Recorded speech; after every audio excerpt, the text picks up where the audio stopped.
my beloved Boss Mike Cervera.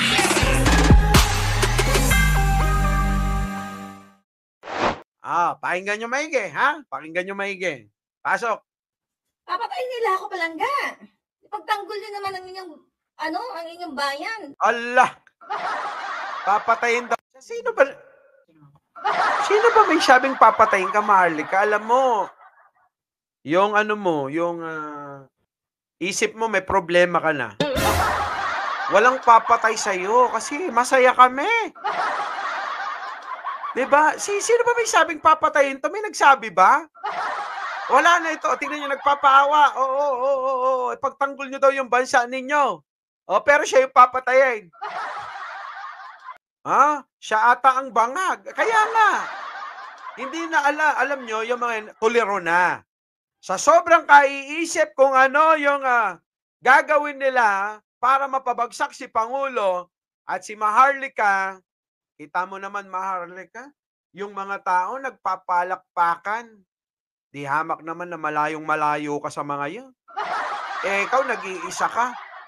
Tanungin mo sarili mo, sino ba si Maharlika? Ano bang meron si Maharlika?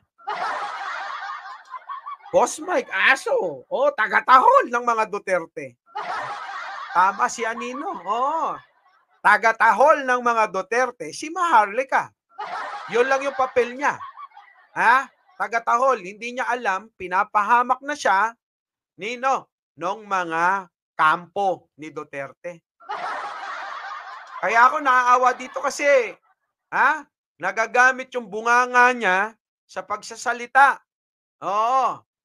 Pero hindi niya naiisip na na ikakapahamak niya lahat yung pinapagawa sa kanya. Medyo ako nagdududa na ako dito. Malayo na ang naiisip, pero mo papatayin daw siya. May nabalitaan ba kayo na sinabing papatayin to? Hindi, maawa kayo. Maawa kayo. Di ba, kapag ito naman napunta sa mental o kaya sa correctional, pwede pa rin naman magsuot ng salamin. Pwede pa rin magsuot ng sombrero. Di ba? Pwede pa rin magsuot ng mga sinusuot mo, kaya lang hindi ka na makakapag-vlog. Di ba? Ay, nako. Maharlika. Magtrabaho ka. Di ba? Wag mo na. Excited pa. Wala na. Bulok na. Mabuhay Philippines. May gusto sa'yo yan. Hindi. Bakit? Grabe ka no. Porke hindi ako binabanatan. May gusto na agad. Pwede bang nire-respeto lang? Hermes Valdez, thank you naman po. Opo, thank you. Alfredo Unsa. Nandiyan na rin. Boss Mike, ligawan mo si Maharlika. Diyos ko po. Ganda-ganda ng jowa ko. Mabait, mabango, bata. Tapos gusto mo, ibigay ako sa lola. Ano ba? Wala tayong laruan. Sige, tuloy, Maharlika. Bakit? Bakit ka papatayin? Sino bang papatay sa'yo? Wala namang, alam niyo yung pagka sinaktan niyo si Maharlika, parang walang silbi, no? Para kayong gago na inuntog nyo lang yung ulo nyo. Di ba? Walang kwenta Gugurgurin na ako. Gusto nyo ba ng bayaning gurgur?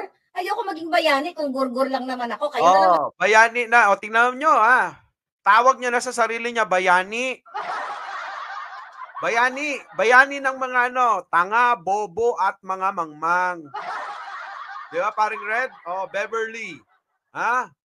Jules Nayan, di ba? Bayani ng mga mangmang. Wala, takot na ito sa totoo lang. Maging bayaning gurgur.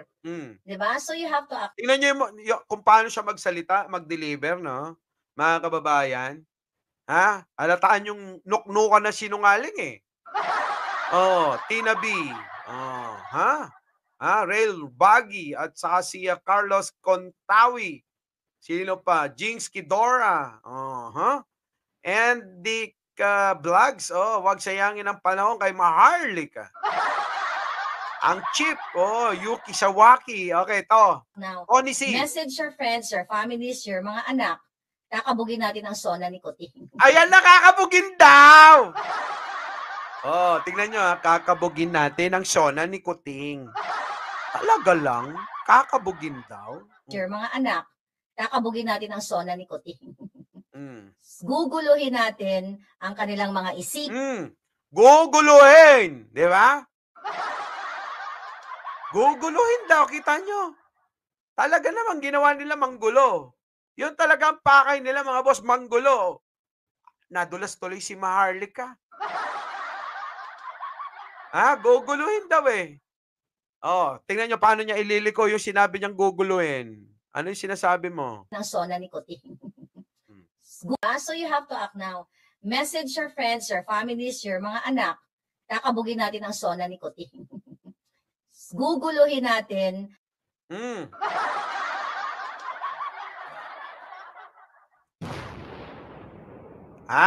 Ano na?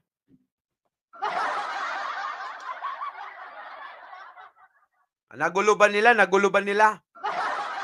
Ayun, nag-trending yung katangahan nila. Mga kababayan, nag-trending yung katangahan nila.